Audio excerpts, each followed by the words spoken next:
في الحلقة السابقة سألنا الناس مجموعة من الأسئلة، ومن بينها منو أكثر شعب عربي مثقف وغيرها من الأسئلة الثانية. خلونا الحين نروح ونستكمل الجزء المتبقي من الحلقة.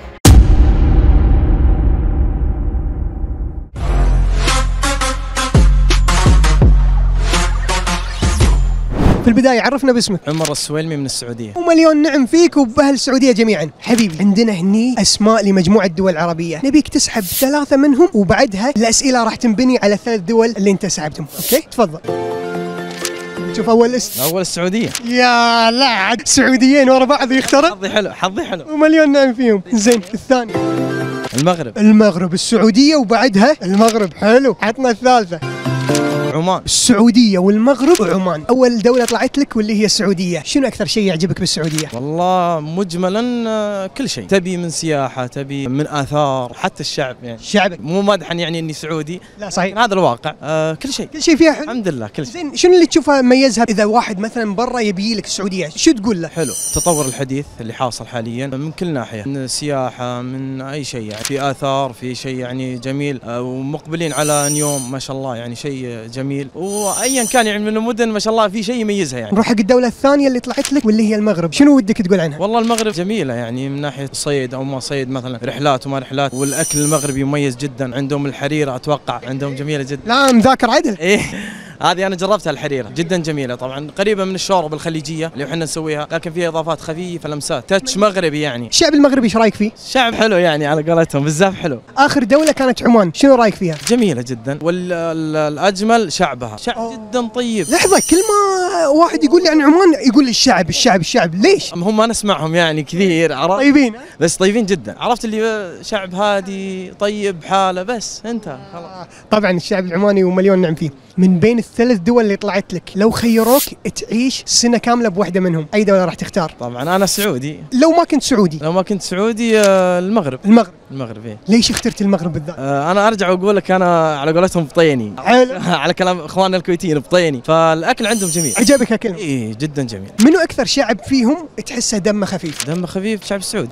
إيه. راعي شنو تشوفه؟ راعي قطات؟ يعني في قطات عندنا على قولتكم أنتم، في قطات حلوة يعني عندنا موجودة، ما يحتاج. لو قلت لك رتب لي ال3 دول اللي طلعت لك من ناحية العلم والثقافة، منو راح تحطه رقم 1 2 3 بدون تحيز؟ السعودية. أي رقم؟ الأول كيف. حلو. الثاني المغرب. ثالثا عمان. أنت اخترت السعودية رقم 1، هل فعلا السعودية يمتلكون ثقافة، علم، الشعب نفسه تحسه مثقف؟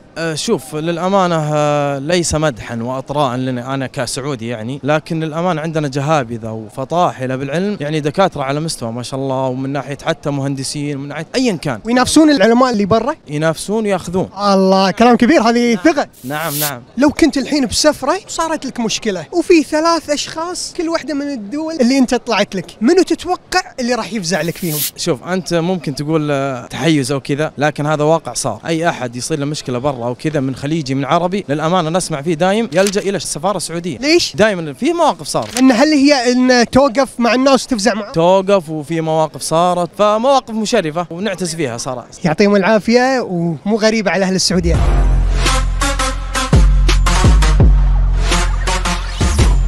حبيبي هني عندك أسماء 10 دول عربية، نبيك تخلط وتختار واحدة منهم. عمان. أوه، أول دولة عمان، ومو أول مرة تطلع معنا. اخلط الثاني خلينا نشوف. الكويت. حلو.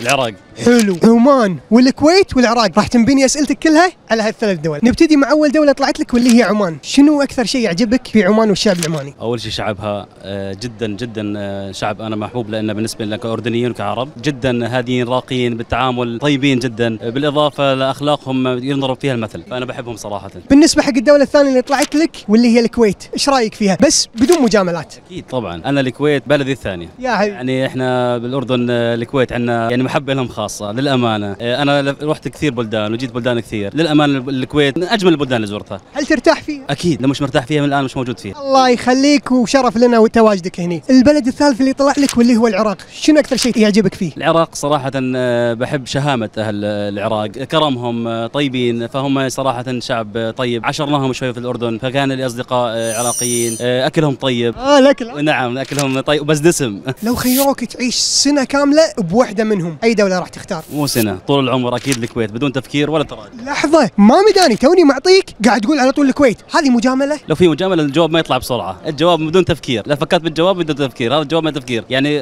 على السريع بيطلع. هل تشوف الشعب ممكن ان تعامله راح يكون زين مع الناس سواء السياح او حتى المقيمين؟ التعامل يعني من اول ما تيجي بطب المطار تنزل في ضحكه الناس، ضحكه الداخليه، شباب الشرطه، المواطنين، طيب ملقى ما في تشوف واحد اللي بعزم عليك وبيلزم عليك على الغداء وعلى العشاء، انا يعني انا مش عارف وين اروح منهم امانه والله. منو اكثر شعب عربي دمه خفيف وعشرته حلوه من بين هالثلاث دول؟ اكيد طبعا الكويت. راح تقول لي ليش؟ معروف القطات الكويتيه كل مكان، سناب شات، انستغرام، تيك توك، الشيء الكويتي هو الشيء اللي صراحه جميل، حس الفكاهه عندهم موجود، على الطبيعه، في قطات حلوه انت تدوحوا لها قطات، فهذه انا صراحه تعجبني كمان، فاكيد الكويت كمان. فتشوف عشرتهم حلوه؟ 100%. لو قلت لك رتب لي هالثلاث دول من ناحيه الثقافه والعلم، منو راح تحط رقم 1 2 3؟ اول شيء الكويت، بعدها عمان كونه هي منطقه سياحيه وفيها اكيد تعدد جنسيات، وبالعراق بتمنى لهم ان شاء الله رب العالمين يكون بلد بالاخير امن وبلد صديق، الثالث العراق ان شاء الله. لو كنت مسافر وصارت لك مشكله وعندك سفارات للثلاث دول تقدر تروح وتلجا حق اي واحده فيهم، اي دوله راح تروح وتلجا لها؟ ممكن تحكي انا منحاز للكويت، اكيد الكويت.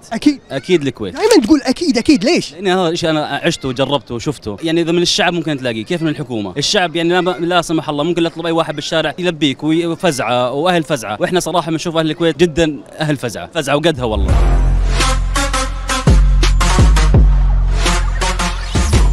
في البدايه تعرف باسمك. أسامة الزهراني. من وين؟ من السعودية. يا هلا. بالنسبه لك شو اسمك؟ زيد الربيعة. من وين؟ من السعودية. ومليون نعم فيكم جميعا. حبيبي عندنا هني اسماء ل10 دول عربيه، ابيكم تخلطون وتختارون 3 منهم، وبعدها راح نسالكم على اساس هالثلاث دول اللي تطلع لكم. نبتدي معه اول وحده.